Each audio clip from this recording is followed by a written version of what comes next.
Hello everyone. Environmental studies में हम लोग ब्लॉक 4 कवर कर रहे थे, protecting our environment policies and practices. हमने पढ़ना स्टार्ट किया था यूनिट 14 इन्वायरमेंटल एथिक्स, और पिछले क्लास में हमने कवर कर लिया था एटीट्यूड टुवर्ड्स नेचर तक। आज हम कवर करेंगे environmental equity, environmental justice, environmental racism, religious teaching about environment, environmental communication and awareness. तो सबसे पहला टॉपिक हमारा क्या है? Environmental equity. तो इसे देखते हैं क्या कह रहा है हमारा टॉपिक, इन्वायरमेंटल इक्विटी। टॉपिक से ही समझ में आ रहा है कि यहाँ पे इक्वालिटी की बात हो रही है, यानी कि इन्वायरमेंट के रेगुलेशन में हमें सभी का इक्वल ट्रीटमेंट करना है। ठीक है, हमें डिस्क्रिमिनेशन नहीं करना रेशियल बेसिस पे, इथनिक बेसिस पे या किसी इनकम ग्रुप के बेसिस पे, हमें सबको इक्वल रखना है। यही कहता है इन्वायरमेंटल इक्विटी। अब हम समझेंगे कि इशू कहाँ पे है। ठीक है, तो इशू ये तीन है: प्रोसीजर इनइक्विटी, ज्योग्राफिकल इनइक्विटी और सोशल इनइक्विटी। सबसे पहले हम समझेंगे प्रोसीजरल इनइक्विटी को, यानी कि देखो हमारे जितने भी रूल्स एंड रेगुलेशन है ये बात करते हैं फेयर ट्रीटमेंट की, यानी कि सेम रूल अप्लाई होंगे सारे लोगों पे। ठीक है ना। लेकिन होता क्या है, बहुत सारे हमारे बोर्ड्स और कमीशन जो कि बिजनेस इंटरेस्ट के बारे में बात करते हैं, वो सारे रिमोट लोकेशन में हियरिंग सुनते हैं। यानी कि सपोज़ अगर कोई कंप्लेन करता है कि सही तरीके से प्रोसीजर फॉलो नहीं हो रहा, तो वो क्या करेंगे, रिमोट एरिया में, यानी कि जहाँ पे लोग बहुत कम रहते हैं, हमारा विलेज एरिया हो गया, वो लोकेशन सेलेक्ट करते हैं हियरिंग के लिए। यानी कि बात करना है तो विलेज में आके करो। क्यों करते हैं ऐसा? ताकि पब्लिक पार्टिसिपेशन कम हो, और वो जो मटेरियल वहाँ पे शो करते हैं वो इंग्लिश में होता है, और लोगों को तो इंग्लिश नहीं आती। ठीक है ना। तो मेन फंडा क्या है यहाँ पे कि प्रोसीजर से बचना है तो रिमोट एरिया में हियरिंग करो, क्योंकि वहाँ पे पब्लिक पार्टिसिपेशन कम होगा। तो ये क्या हो गया, प्रोसीजरल इनइक्विटी, है ना। क्योंकि देखो रूल्स क्या कह रहे हैं, सबके लिए सेम होने चाहिए, लेकिन आप रूल्स से भाग के कहाँ चले गए, रिमोट एरिया में। तो यहाँ पे इक्वालिटी तो हुई नहीं, क्योंकि पब्लिक पार्टिसिपेशन हुआ ही नहीं। ठीक है, तो ये हो गया हमारा प्रोसीजरल इनइक्विटी। उसके बाद नेक्स्ट हम क्या है, ज्योग्राफिकल इनइक्विटी। कुछ एरिया बहुत ज़्यादा बेनिफिट में होते हैं, बहुत ज़्यादा जॉब होता है, बहुत ज़्यादा टैक्स रेवेन्यू होता है, क्योंकि उसके आसपास इंडस्ट्रियल एरिया है। ठीक है, इंडस्ट्रियल एरिया होने की वजह से वो सारे लोगों को तो बेनिफिट मिल रहा है, लेकिन इस इंडस्ट्री से जितने भी वेस्ट है वो आप कहीं और जाके डिस्पोज करा रहे हो। ठीक है ना।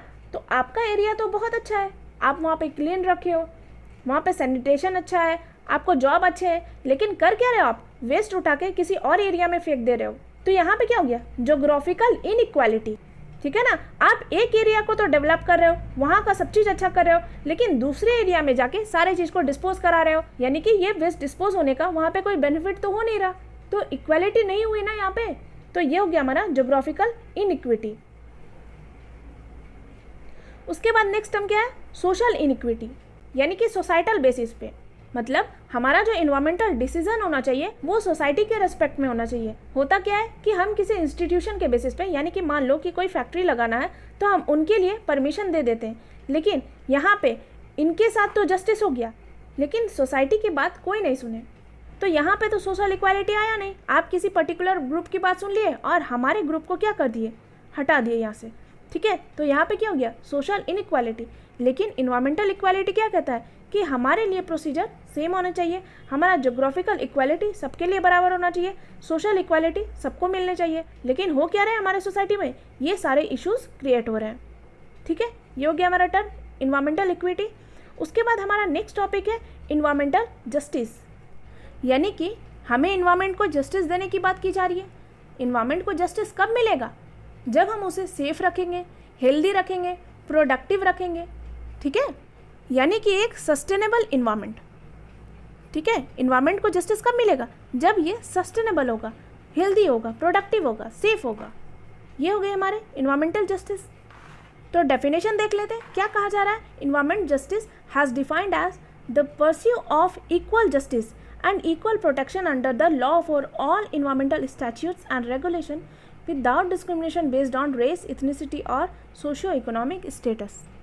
यानी कि इक्वल जस्टिस देना है, इक्वल प्रोटेक्शन करना है सभी के लिए, यानी कि हमारा जो इन्वायरमेंटल स्टैट्यूट्स और रेगुलेशन का लॉ है वो किसी के लिए डिस्क्रिमिनेशन ना करे, ये सबको प्रोटेक्शन दे और सबके लिए इक्वल जस्टिस प्रोवाइड कराए।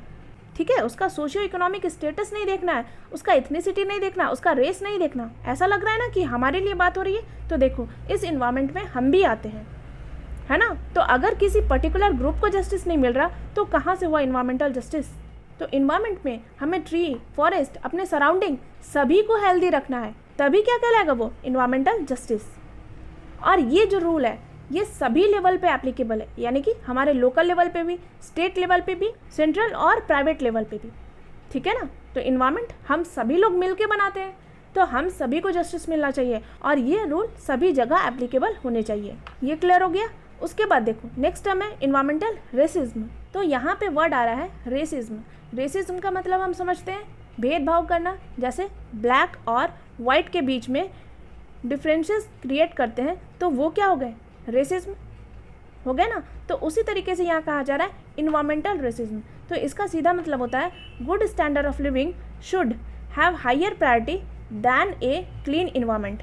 मतलब क्या हुआ कि हम क्लीन इन्वायरमेंट से ज़्यादा प्रायोरिटी देते हैं गुड स्टैंडर्ड ऑफ लिविंग में, यानी कि हम दिखने चाहिए मॉडर्न, लेकिन हमारा इन्वायरमेंट सही रहे या ना रहे हमें फ़र्क नहीं पड़ता, ठीक है। तो ये क्या हो गया, इन्वायरमेंटल रेसिज्म। भेदभाव कर रहे हैं ना, हमारे आसपास के सराउंडिंग क्लीन है, वो हेल्दी है या नहीं, हमें कोई फ़र्क नहीं पड़ता, लेकिन हमारा लिविंग स्टैंडर्ड सही है या नहीं वो मैटर करता है, ठीक है। आदमी पैसा क्यों कमाता है, ताकि हम अपने स्टैंडर्ड ऑफ लिविंग को सही कर सके। हमारे पास कोई चीज़ की कमी नहीं होनी चाहिए, फिर चाहे इन्वायरमेंट को हार्म हो रहा है या नहीं हो रहा, ये हमारी ड्यूटी थोड़ी ना है। ये सारी चीज़ क्या हो रहा है, रेसिज्म, ठीक है। जो तुम्हें यहाँ पे लाइफ दिया, जो तुम्हें यहाँ रहने का जगह दिया, आप उसकी केयर ना करके अपने बारे में सोच रहे हो, भेदभाव ही ना हुआ। ये क्या कहलाया, इन्वायरमेंटल रेसिज्म। समझ गए, यानी कि स्टैंडर्ड ऑफ लिविंग को ज़्यादा प्रायोरिटी मिलता है क्लीन इन्वायरमेंट के अकॉर्डिंग। क्लियर हो गया। नेक्स्ट टॉपिक है हमारा रिलीजियस टीचिंग अबाउट इन्वायरमेंट। हमें पढ़ना है कि हमारे रिलीजियस टीचिंग में क्या क्या लिखे गए हैं इन्वायरमेंट के बारे में, ठीक है। रिलीजियस टीचिंग यानी कि हमारे सारे रिलीजन आ जाएंगे, हमारे इंडिया में जितने भी प्रिवेल करते हैं सारे के बारे में पढ़ना है। सबसे पहले किसके बारे में देखना है, हिंदुइज्म। देखो हिंदू में तो एंशियंट टाइम से ही नेचर को एक भगवान की तरह माना जाता है ना। हर एक चीज़ की पूजा होती है, जैसे कि आग, पानी, हवा, आसमान, सारी चीज़ की पूजा होती है ना। तो हिंदुइज्म में तो पहले से ही लिखे गए सारी चीज़ में, यानी कि हमारे जितने वेद थे उसमें भी इन सारे के बारे में मेंशन किया हुआ है। तो हिंदुइज्म के टेक्स्ट से हमें पता चल रहा है कि ये हमें क्या सिखा रहा है कि इन्वायरमेंट की पूजा करनी चाहिए, हमें अपने नेचर को एक्सप्लॉइट नहीं करना चाहिए। यही मतलब हुआ ना। इसके अलावा भी इंडस वैली सिविलाइजेशन, उस वक्त भी बहुत सारे ऐसे चीज़ मिले थे जिनसे पता चलता है कि पहले के लोग भी पूजा किया करते थे। जैसे कि बहुत सारे टेराकोटा टॉयज़ मिले हैं और इसके अलावा भी कितने सारे सील्स मिले हैं और कई सारी मूर्तियाँ। उनसे क्या पता चलता है कि पहले के लोग भी पूजा किया करते थे। तो ये हिंदुइज्म डायरेक्टली कनेक्ट करता है इन्वायरमेंट से, यानी कि हम जितने लोगों की पूजा करते हैं वो डायरेक्टली और इनडायरेक्टली क्या हो रहे हैं, इन्वायरमेंट से रिलेट करते हैं, ठीक है ना। उसके बाद दूसरा क्या है, जैनिज्म। जैनिज्म का मंत्र है कि हमें उन चीज़ों को अवॉइड करना चाहिए जो दूसरे के लिए हार्मफुल हो।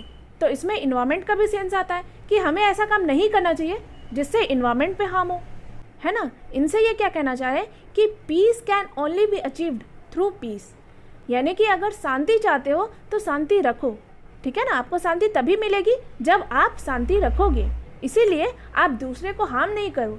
अगर आप दूसरे को हार्म करोगे तो ऑब्वियसली तो उधर से भी एक्शन आएगा, ठीक है ना। तो हम अगर इन्वायरमेंट को हार्म कर रहे हैं तो उनका एक्शन हमें देखने को मिल रहा है, पॉल्यूशन, इन्वायरमेंटल इश्यूज़, है ना, बहुत सारे चीज़। ये हो गया हमारे जैनिज्म की टीचिंग। नेक्स्ट है हमारा बुद्धिज्म। बुद्धिज्म अपने शुरू टाइम से ही कहते हैं कि हमें अपने सारे क्रिएचर के प्रति कंपैशनेट होना चाहिए, रिस्पेक्ट करना चाहिए और अहिंसा का सिद्धांत फॉलो करना चाहिए। अहिंसा, याद है गांधी जी भी कहते थे ना, अहिंसा यानी कि नन इंजरी, नन वायलेंस, है ना। यहाँ पे वायलेंस तो नहीं, नन इंजरी यूज़ होगा, यानी कि हमें अपने क्रिएचर मतलब क्या हो गया, माउंटेन, फॉरेस्ट, रिवर, सारी चीज़ जितने भी नेचर में है उन सब को रिस्पेक्ट करना चाहिए, उन्हें टॉलरेट करना चाहिए और सबसे बड़ी बात, उन्हें कोई इंजरी नहीं पहुंचानी चाहिए। तो बुद्धिज़्म से ये पता चलता है हमें इन्वायरमेंट के बारे में, ठीक है ना। इसके अलावा भी बुद्धिज़्म कर्म की थ्योरी पे बिलीव करता है। सही कर्म करोगे तो सही चीज़ होगा। आप इन्वायरमेंट को एक्सप्लॉइट कर रहे हो तो ये कहाँ से सही कर्म हुआ। सिर्फ इंसान के साथ सही कर्म करना क्या सही कर्म है, नहीं है ना। यानी कि हमें सारे लोगों के साथ सही से रहना चाहिए, ठीक है ना। इसीलिए ये कर्म हमें इफ़ेक्ट करेगा अगर हम दूसरे को इफ़ेक्ट करें तो। उसके बाद नेक्स्ट है हमारा क्रिश्चियनिटी। देखो, मैं आपको वेस्टर्न थॉट के बारे में बताई थी कि वो लोग चाहते थे कि हमारा कंट्रोल होना चाहिए नेचर पे। तो यहाँ पे भी क्रिश्चियनिटी की कुछ वर्सेस है जेनेसिस में, उससे कह रहे हैं कि ह्यूमन का डोमिनियन होना चाहिए और हमारा एब्सोल्यूट कंट्रोल होना चाहिए नेचर पे। लेकिन कुछ जगह पे रिस्पॉन्सिबिलिटी की भी बात कही गई है। रिस्पॉन्सिबिलिटी यानी कि मैन की ड्यूटी है कि हम नेचुरल वर्ल्ड को मैनेज करें। और यहाँ पे जो बात की जा रही है कि हमारा टोटल डोमिनेंस होना चाहिए नेचर पे, इसका मतलब क्या हो गया कि यहाँ के सारे जानवर, यहाँ के सारे पेड़ वो मेरे हैं, ठीक है ना, मेरे हैं। तो हमारा फ़र्ज़ बनता है ना कि हम उसे सही तरीके से रखें। तो हमारा रिस्पॉन्सिबिलिटी जो है उसे फुलफ़िल करना है। अगर हम इसमें फेल हो गए तो फिर यहाँ पे ह्यूमैनिटी बचेगा नहीं, वो ह्यूमैनिटी को यहाँ से ख़त्म कर देंगे। तो ये सारी चीज़ कह रहे हैं क्रिश्चियनिटी। उसके बाद हमारा नेक्स्ट है इस्लाम। तो हमारा जो होली बुक है कुरान, तो उसमें प्रॉफिट मोहम्मद की बहुत सारी बात लिखी गई है। उसमें भी मेंशन किया हुआ है कि हमें अपने नेचर को कंजर्व करके रखना चाहिए। तो हमें एक ऐसा फाउंडेशन बनाना चाहिए, एक ऐसा रूल बनाना चाहिए जिससे हम नेचर को कंजर्व कर सकें। तो कुरानिक मैसेज है unity, harmony, balance and order. तो बैलेंस, ऑर्डर, हार्मोनी सिर्फ हमें अपने आप से नहीं, इन्वायरमेंट के साथ भी मेंटेन करना है। ये सारे लेसन कहाँ मेंशन है? इस्लाम में, हमारे होली कुरान में, ठीक है। और इनका कहना है कि हमारा जो अर्थ है ये एक कॉमन हेरिटेज है, हम सबका है। तो इसीलिए हम सबको मिलके इन्हें कंजर्व करना है। बुक में बहुत सारी लाइनें लिखी गई हैं, आप एक बार पढ़ लेना। उसके बाद नेक्स्ट है हमारा सिखिज्म। तो सिख यानी कि गुरु नानक देव। तो गुरु नानक देव बहुत सारे टीचिंग्स में कहते हैं कि ये वर्ल्ड को किसने बनाया है? भगवान ने, अल्लाह ने या फिर गॉड ने, ठीक है। तीनों एक ही तो है। तो जितनी भी चीज़ हमारे इन्वायरमेंट में है उन सब में भगवान है। और ये यूनिवर्स भी बना है तो वो उन्हीं के हुक्म की वजह से बना है। किसके हुक्म? भगवान, अल्लाह, गॉड, ठीक है। तो भगवान हर जगह है, अपने हर एक क्रिएशन में है, फिर चाहे वो पहाड़ हो, नदियाँ हो, पेड़ हो, ठीक है, हर एक चीज़ में है। तो भगवान की पूजा सिर्फ मंदिर में मत करो, हर एक चीज़ से प्यार करो, हर एक चीज़ की रिस्पेक्ट करो, उन्हें एक्सप्लॉइट मत करो। कहने का यही मतलब हुआ ना। इसके अलावा भी बहुत सारे स्टोरीज़ हैं जिसमें हमें एक सच्चे रिलेशन के बारे में बताया जाता है कि हमें एनिमल्स के साथ, वेजिटेशन के साथ, अर्थ के साथ, रिवर के साथ, माउंटेन के साथ किस तरीके से रहना चाहिए, कैसे उन्हें ट्रीट करना चाहिए, ठीक है। तो ये क्या हो गया? एक स्पेशल रिलेशन, समझ गए। तो ये सारे टीचिंग का है हमारे सिख में मेंशन। तो यहाँ से आप सारे रिलीजियस टीचिंग के बारे में जान गए। इसके अलावा आप ये चीज़ याद कर लेना, जैसे कि हिंदुइज्म, इसका रिलीजियस फिलॉसफी क्या है, जैनिज्म, इसका फिलॉसफी क्या है। यहाँ से आप स्क्रीनशॉट भी ले सकते हो। जैसे देखो हिंदुइज्म में क्या लिखा हुआ है, human being have no dominion over their own life, ठीक है। नेक्स्ट है Jainism, violence grows out of passion. Buddhism, compassion, tolerance, respect and ahimsa. Next क्या है? Christianity, God took the man and put him into the garden. उसके बाद Islam, regions of earth are a common heritage.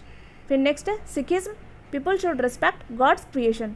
तो ये सारे क्या है? हमारे रिलीजन और ये हमारे रिलीजियस फिलॉसफी। तो यहाँ से सपोज क्वेश्चन क्या बन जाएगा? God took the man and put him into the garden, ये किसका रिलीजियस फिलॉसफी है? तो ऑप्शन में कोई भी चार दिया रहेगा, आपको क्या लगाना है? क्रिश्चियनिटी, ठीक है। इसीलिए मैं बोली कि ये आप याद कर लेना। इसके बाद नेक्स्ट है हमारा इन्वायरमेंटल कम्युनिकेशन एंड अवेयरनेस। तो यहाँ पे हम बात करेंगे अवेयरनेस की, यानी कि इन्वायरमेंट के इतने सारे प्रॉब्लम है, इतने सारे इश्यूज़ है, उसके लिए अवेयरनेस बहुत ज़रूरी है ना। तो इसीलिए ये टॉपिक पढ़ाया जा रहा है। सबसे पहले यहाँ देखेंगे अमॉन्ग स्टूडेंट थ्रू एजुकेशन। सबसे पहले अवेयरनेस कैसे आएगा? हम एजुकेशन के थ्रू इसे अपने स्टूडेंट तक पहुँचाएंगे, ठीक है ना। क्योंकि स्टूडेंट अगर सीख गए तो आगे जाके वही हमारे इन्वायरमेंट को सही करेंगे। तो एजुकेशन भी बहुत सारे स्टेज में, जैसे कि प्राइमरी स्टेज हो गया, लोअर सेकेंडरी, हायर सेकेंडरी और टर्शरी कॉलेज। तो इस तरीके के स्टेज से हमें एजुकेशन प्रोवाइड कराना है अपने स्टूडेंट को। प्राइमरी में क्या होगा? अवेयरनेस फैलाना। नेक्स्ट लोअर सेकेंडरी में क्या है? रियल लाइफ एक्सपीरियंस शो कराना, प्रॉब्लम को आइडेंटिफाई कराना। हायर सेकेंडरी में क्या हो जाएगा? Assimilation of knowledge, problem identification and action skill. यहाँ से क्या हो जाएगा? हमारा प्रॉब्लम को आइडेंटिफाई करना है और एक्शन, ठीक है। फिर नेक्स्ट टर्शरी यानी कि कॉलेज में जब हम जाएंगे तो यहाँ से हमें सस्टेनेबल डेवलपमेंट बेस्ड एक्सपीरियंस को ऑब्जर्व कराना है, ठीक है। क्योंकि हमें डेवलपमेंट तो करना है, इकोनॉमी को तो पीछे नहीं छोड़ सकते ना, लेकिन इन्वायरमेंट को भी हार्म नहीं करना है। तो कैसा डेवलपमेंट चाहिए? Sustainable development. तो इन सारे स्टेज से हमें एजुकेशन प्रोवाइड कराना है अपने स्टूडेंट को। तो ये टेबल आपके बुक में दिया हुआ है, यहाँ से आप देखो ऑब्जेक्टिव और स्टेज, ये तो मैं बता दी। कंटेंट आपको देख लेना है और टीचिंग स्ट्रैटेजी क्या होना चाहिए, ठीक है, ये सारे आप पढ़ लेना। एजुकेशन से तो अवेयरनेस हो गया, इसके अलावा हम क्या कर सकते हैं, among general population through various media. आजकल मीडिया का ज़माना है ना, तो हम मीडिया का यूज़ करके अवेयरनेस फैला सकते हैं और अपने पॉपुलेशन को बता सकते हैं कि किस तरीके से प्रॉब्लम हो रहे हैं, ठीक है। तो यहाँ पे हम क्या कर सकते हैं, पोस्टर के थ्रू, इमेज के थ्रू, वीडियो के थ्रू अपने जनरल पॉपुलेशन को मीडिया के थ्रू इंस्पायर कर सकते हैं, उन्हें अवेयर कर सकते हैं इन्वायरमेंटल इश्यूज़ के लिए। इसके अलावा भी जहाँ मीडिया नहीं है, जैसे कि क्या हो गया हमारा गाँव का एरिया, वहाँ पर हम अवेयरनेस प्रोग्राम चला सकते हैं किसी मेले में, किसी फेस्टिवल में, ठीक है, क्योंकि इस टाइम में लोग वहाँ पे इकट्ठा होते हैं और वहाँ पे जाके अगर हम लोगों को अवेयर करेंगे तो वहाँ पे ज़्यादा लोगों तक ये बातें पहुँच पाएगी। तो इस तरीके से अवेयरनेस कर सकते हैं। इसके अलावा among functionaries and opinion leaders involve with environmental management. अब यहाँ पे क्या कर सकते हैं, हम अपने लीडर्स का, ऑफिशियल का, इन लोगों का यूज़ करके लोगों तक अवेयरनेस प्रोग्राम चला सकते हैं। जैसे कि सपोज डीएम अगर जाके लोगों को इंस्पायर करे और वो अवेयर करे तो ऑब्वियसली लोग सुनेंगे। दूसरा एग्जांपल, कोई पॉलिटिकल लीडर आ जाए, वो अगर बात करे तो लोग समझेंगे, है ना। तो इस तरीके से हमें इन लोगों की मदद से अवेयरनेस प्रोग्राम चलाना है। अब इसी में बहुत सारे लीडर जो थे वो इन्वायरमेंटल मैनेजमेंट में इन्वॉल्व थे। इन्हीं लोगों ने बहुत सारे इंस्टीट्यूशन बनाए। तो ये सारे देखो, ये सारे इंस्टीट्यूशन बनाए गए हैं और क्या क्या एरिया कवर करते हैं ये बुक में चार्ट दिया हुआ है, आप पढ़ लेना। जैसे कि पहला क्या है, central board for the prevention and control of water pollution. ये किस एरिया को कवर कर रहा है, पॉल्यूशन कंट्रोल के एरिया को। उसी तरीके से नेक्स्ट क्या है, इंडस्ट्रियल टॉक्सिकोलॉजी रिसर्च सेंटर। ये किस एरिया को कवर कर रहा है, टॉक्सिक केमिकल को, ठीक है। उसी तरीके से सारे को आप पढ़ लेना, क्योंकि इसमें तो समझाना कुछ नहीं है, आपको याद ही करना है। नेक्स्ट टॉपिक में हम मूव करते हैं। नेक्स्ट है हमारा टॉपिक कलेक्टिव एक्शन, यानी कि हम सबको मिलके करना है। जैसे कि इसमें क्या क्या आ जाएंगे, स्टूडेंट इन्वायरमेंट ग्रुप और ऑर्गेनाइजिंग एन इन्वायरमेंटल कैंपेन। यानी कि इन्वायरमेंट ग्रुप में जितने भी स्टूडेंट है वो एक इफेक्टिव ग्रुप है। वो क्या कर सकते हैं, लोगों को पढ़ा सकते हैं, उन्हें अवेयर कर सकते हैं। तो यहाँ क्या हो गया, ग्रुप में काम कर रहे हैं, कलेक्टिव एक्शन हो गया। उसी तरीके से नेक्स्ट क्या है हमारा, ऑर्गेनाइजिंग एन इन्वायरमेंटल कैंपेन, यानी कि अलग अलग जगह पे हम कैंपेन लगा सकते हैं। जैसे कि अभी मैं आपको बताई कि रूरल एरिया में हम क्या कर सकते हैं, फेस्टिवल के टाइम या फिर किसी मेले के टाइम में वहाँ पे जाके लोगों को जागरूक कर सकते हैं। तो ये क्या हो गया, एक तरह का इन्वायरमेंटल कैंपेन। तो ये सारे क्या हो गए हमारे कलेक्टिव एक्शन, हम सारे लोग मिल के काम करेंगे, समझ गए, यही था चैप्टर में। और मुझे उम्मीद है कि आपको सारी चीज़ समझ में आ गए होंगे। इन्वायरमेंटल इथिक्स क्या है, इसका मतलब आपको क्लियर हो गया होगा, ठीक है। तो यहाँ से देखो मैंने आपको सारे टॉपिक कवर करा दिए और हमारा बुक कंप्लीट होता है। बहुत दिन से नोटिस कर रही हूँ कि मेरे वीडियोस कोई देख नहीं रहे। मेरा फर्ज था, मैं बना दी, मैं चाहती थी कि मैं ज़्यादा से ज़्यादा लोगों की मदद करूं, लेकिन फिर भी बहुत सारे लोग नहीं देखना चाहते, तो मैं भी ज़्यादा एफर्ट नहीं लगाऊंगी। लेकिन मैं जो प्रॉमिस की थी वो मैं पूरा कर दूंगी। मैं आपको सारे क्वेश्चन आंसर बता दूंगी। बस एक ही चीज़ कहना चाहूँगी कि कोई भी एजुकेटर अगर आपके लिए एफर्ट लगा रहा है तो आपको उसे सपोर्ट करना चाहिए, ठीक है ना। फिर भी आपकी मर्जी। तो आज के लिए बस इतना ही, मिलते हैं हम अपने अगले क्लास में जहाँ हम क्वेश्चन आंसर कवर करेंगे। तो thank you so much, have a good day.